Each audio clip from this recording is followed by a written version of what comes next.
really good, because that is an important act. Yes, you're right, Brussels acted.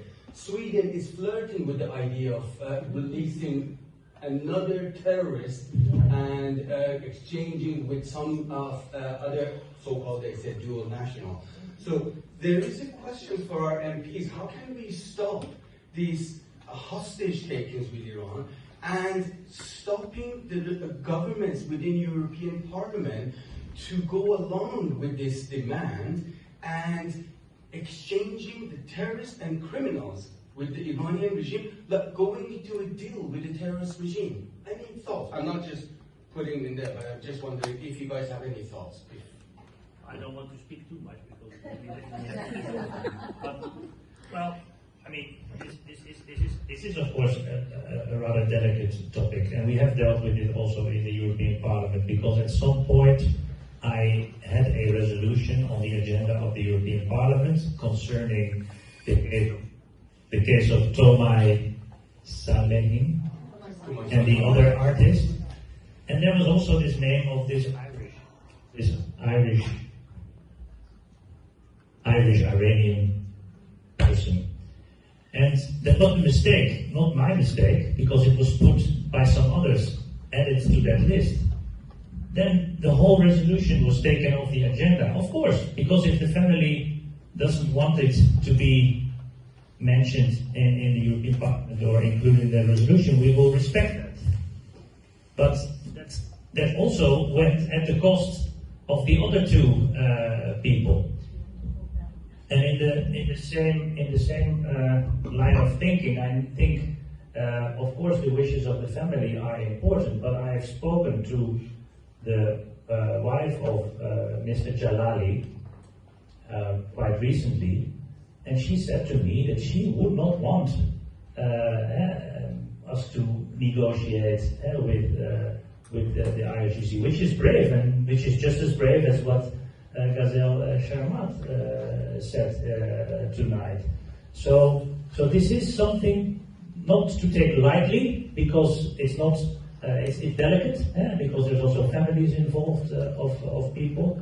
But what I see, and I as a parliamentarian want to be able to control what governments are doing. That's our role. And if a government makes a deal about a release, and I don't know what has been given in exchange for that, then it becomes very difficult for me to keep controlling this government or these governments, because, okay, I know that there has been maybe released someone, yes, but what else has been agreed on? What else has been discussed with the regime? That is what makes it so difficult. That is what makes it also delicate. So this is really something to discuss more also among European governments, to put it one line, because that again, and it's been mentioned before tonight, unity is our strongest weapon. If we are doing separate deals with autocratic governments, then you will, in the end, also, that's probably the greatest gift to any autocrat, division among ourselves. So we need to discuss that among EU member states, and that is also what's going on now. People are, how do we deal with this hostage diplomacy? Because that is something that needs to be addressed. Thank you. To respond. Just one very simple addition, and maybe it sounds a bit silly to say, but let's make sure that everyone understands that you should not travel to Iran right now. That's very important. And we all know it in this room, but you cannot understand how naive people are. And maybe, sometimes people go for, if they have family around, they go for reasons that you can understand, but still it is a big risk. And in the past it was a risk because everyone, of course, can be taken from the streets in Iran if you're at the wrong place at the wrong time in the eyes of the regime. But now you are a target when you have like a Dutch passport. So I think everyone should be aware of this, and I also think the Dutch government can play a role in communicating that even more and even better, because not everyone goes to the website of the Ministry of Foreign Affairs to check the travel advice.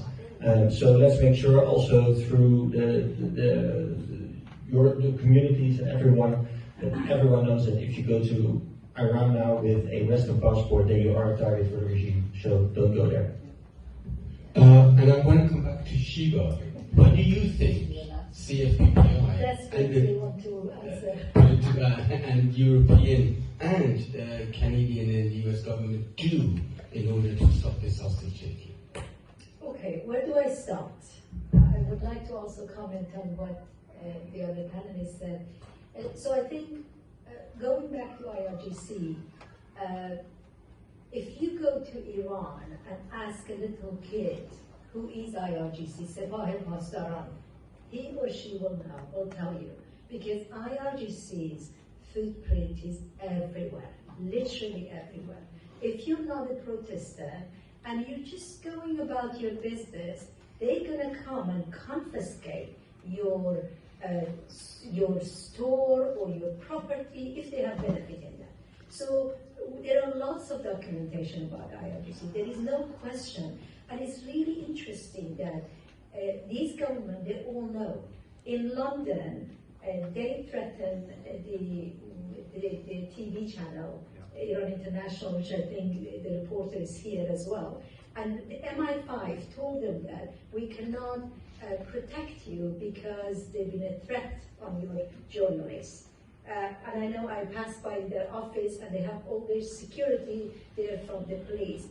This is a contradiction. If MI5 is saying that you are in danger, they ask Iran International TV to move their office. It's really interesting. So what is your responsibility for your citizen? Yeah. Same as here. I heard a lot in Netherlands. In Germany, they said that basically IRGC are spying this is from the German government, and they're advising people. I am sick and tired of being advised. I am a citizen of England and I want to be protected. And I do understand when you say do not travel to Iran. But frankly, why is that my right to go to visit my family? I can't even go to neighboring country because I'm going to be kidnapped like Ghazal's father. Why should that responsibility be on our shoulder? If you know it's too dangerous, then do something about it.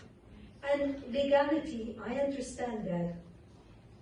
I think when you say legality, I think it's easy to put Islamic IRGC, we know what is IRGC, on the list of terrorists, and we know how important is that. And I want to mention why it's so important, because everyone knows in Iran that from the day one, Khomeini established IRGC so they can impose all these laws on people, all the killing, everything is on them. I was in prison, I was not given permission to have treatment because my interrogator, who is part of IRGC, didn't allow that.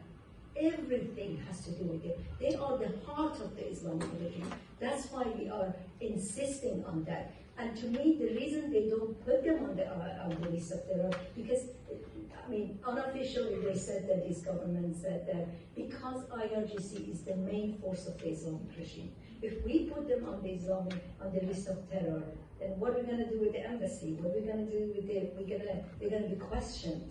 What they're going to do with the Islamic regime. And if it's legality, I think every citizen, and I encourage you, please, as a Dutch citizen, write to your MPs. Is there a policy called transparency? That the government needs to be transparent with their own citizens? Write to your MPs, write to your member of parliament. Ask them about this legality. I think any citizen is allowed to know that they put it under the concept of national security, which is nonsense to me, because IRGC is the biggest threat to your national security. I'm really sorry, I'm so passionate because I've had so many meetings and repeating the same thing. I believe that it's easy, but if citizens of those countries pressure the MPs, that's what you can do. You have the power to do that. Organize from tomorrow, organize your neighborhood, organize your school, write to your government, ask them what is the legality, let's find out something about it. And in terms of, I think it's important for political prisoners, if we put IRGC on the list of terror, if we push for the release of political prisoners, to be honest, regime doesn't have much of a tool to suppress people. Killing doesn't work anymore. You see these brave people, they kill them, they are blind, they come on the street, they say, we're gonna come back again. You see all these young women, they taking off their scarf, they defying the regime. We don't need to be rescued. Trust me, one day we're gonna overthrow them. We need this government to isolate the Islamic regime. Why they are the chair of the Human Rights Forum? Can you question that? Why they are still part of the International Labour Organization, where the laborers are tortured in prison? So these are the things that we want you to do. These are the things that the people in Iran to do. I'm really glad that the discussion about IRGC is now more and more politically, and I think we need to boycott this regime politically, and we need to put pressure on them. I don't know if I answered your question, because I was just, those answers were boiling in my head. No, you did. You mentioned how politicians can help. You partly mentioned how people can help. Can you be a bit more specific about how people across the world can help political prisoners in Iran? I think you can gather, let me give you an example. We've been working for years on the political prisoners. Like, for example, there are university students who gather around and they write petition and write to the European Union, European Parliament, write to the government. This is the simplest thing you can do, and it's so easy. Write to your MPs, I mentioned. But regarding political sponsorship, I just wanted to mention something. I think we also have to see that, first of all, we're happy to provide Europeans with lots of this. We're in contact with their family. In fact, family, they contact us desperately. They want people to take their political sponsorship. But also it's important in terms of international solidarity. If the regime wants to divide people from Iran, from the rest of the world, if they know every political prisoner has a sponsorship in another country, that will make a difference, and we expand and kind of reinforce the international solidarity. Yes, of course. I think we just took over from you.